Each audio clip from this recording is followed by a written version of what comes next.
warahmatullahi wabarakatuh. Salam sejahtera untuk kita semua.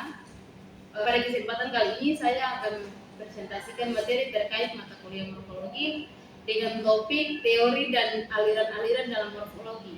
Dan langsung saja kita masuk ke materi pertama, yaitu pengertian morfologi. Jadi di sini pengertian morfologi adalah cabang linguistik yang mempelajari struktur internal kata. Fokus kajian yaitu ada 3, bentuk kata, proses pembentukan kata, dan yang ketiga yang terakhir itu hubungan antara bentuk dan makna.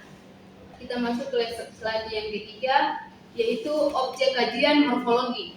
Morfologi bahasa dapat berdiri sendiri, misalnya buku, maka atau makan.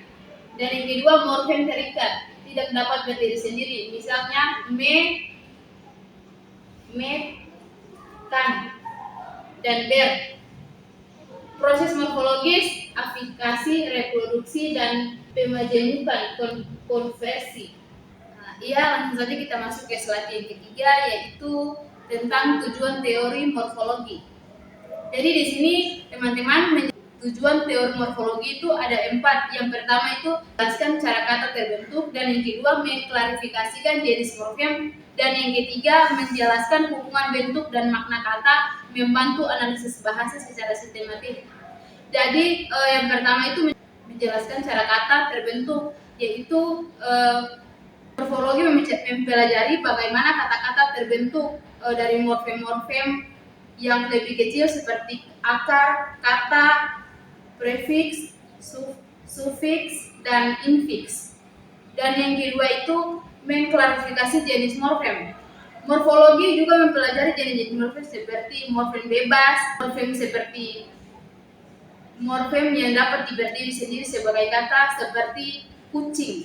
Morfem terikat, morfem yang tidak dapat berdiri sendiri sebagai kata seperti prefiks atau sufiks. Morfem akar, morfem yang menjadi dasar bagi pembentukan kata seperti kucing dalam kata kucingku. Jadi tujuan teori morfologi yang ketiga itu menjelaskan hubungan bentuk dan makna kata. Morfologi mempelajari bagaimana bentuk kata, struktur morfem, hubungan dengan kata, dengan makna kata. Hal ini membantu kita memahami bagaimana perubahan kata dapat mempengaruhi makna kata. Dan yang terakhir, yang keempat itu membantu analisis bahasa secara sistematis. Morfologi menyediakan kerangka kerja untuk menganalisis bahasa sistematis, yaitu dengan mencegah kata menjadi morfem yang lebih kecil dan mempelajari bagaimana morfem-morfem tersebut berinteraksi. Jadi kita masuk ke slide yang keempat, yaitu tentang aliran-aliran dalam morfologi, yaitu berasal dari kajian bahasa klasik Yunani, Latin.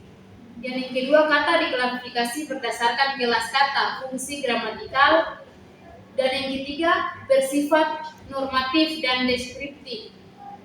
Kelemahan, kurang analitis dan sistematik. Morfologi struktural dipelopori oleh Leonard Bloomfield. Bahasa dipandang sebagai sistem bentuk. Ciri utama analisis distributis, morfem tidak memperhatikan makna secara mendalam, fokus pada bentuk, lahirlah bahasa. Ya baik, kita lanjut. Jadi morfem sebagai unit terkecil, analisis berdasarkan segmentasi dan distribusi. Contohnya di sini tuh berjalan. Dipilih oleh Noam Chomsky, bahasa dipandang sebagai sistem kaidah mental. Kaidah dibentuk melalui aturan generatif, meningkatkan kreativitas bahasa dan kompetensi penutur. Jadi kita lanjut, ciri morfologi generatif.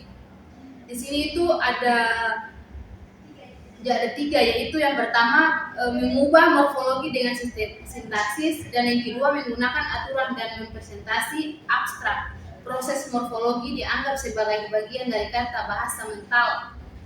Contohnya morfologi generatif, kata kucingku dapat dihasilkan melalui proses generatif, atau akar kata kucing, penambahan sufiks ku yang menunjukkan komplementin.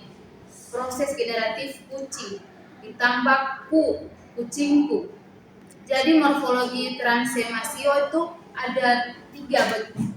Yang pertama itu bagian dari teori generatif, kata mengalami proses transformasi dan struktur dasar.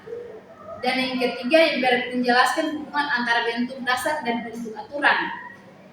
Di sini morfologi transdimensional itu contohnya kata kucing itu makan, dapat ditransformasikan menjadi kucing. Kucing itu dimakan melalui proses transformasi pasif akar kata makan, penambahan prefiks di menunjukkan pasif. Proses transformasi kucing itu makan atau kucing itu dimakan. Jadi yang ketiga sini ada morfologi fungsional. Ada 3. Yang pertama itu menekankan fungsi bahasa dalam komunikasi bentuk. Bentuk kata dipahami berdasarkan fungsi, makan, dan konteks penggunaan. Bahasa dipandang sebagai alat sosial. Jadi contohnya morfologi fungsional sini kata kucing dapat memiliki fungsi yang berbeda alam kalimat. Kucing itu makan, subjek saya melihat kucing, objek. Dalam contoh ini morfologi fungsional menjelaskan bagaimana kucing dapat memiliki fungsi yang berbeda-beda. Jadi yang keempat sini morfologi tipologis. Bahasa Indonesia memiliki tipe morfologi morfem. Jadi yang keempat sini morfologi tipologis.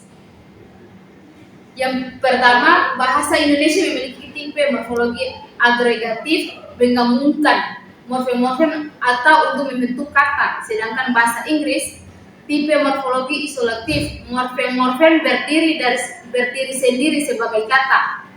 Dan yang kedua itu contoh kucingku. Dalam contoh ini morfologi tipologis menjelaskan bagaimana bahasa memiliki tipe morfologi yang berbeda-beda. Iya, baik. Kita lanjut perbandingan aliran morfologi. Yang pertama itu ada aliran tradisional, struktural, generatif, fungsional, tipologis, fokus utama, klasifikasi, bentuk dan distribusi, aturan mental, makna dan fungsi, tipe bahasa. Jadi kesimpulannya di sini morfologi mempelajari struktur dan pembentukan kata. Setiap aliran mempunyai sudut pandang yang berbeda-beda. Pemahaman berbagai aliran membantu analisis bahasa secara lebih komprehensif. Ya, baik, mungkin itu saja presentasi saya di siang hari ini. Jika bila ada salah kata, saya mohon maaf. Akhir kata dari saya, wassalamualaikum warahmatullahi wabarakatuh dan damai sejahtera untuk kita semua. Selamat siang.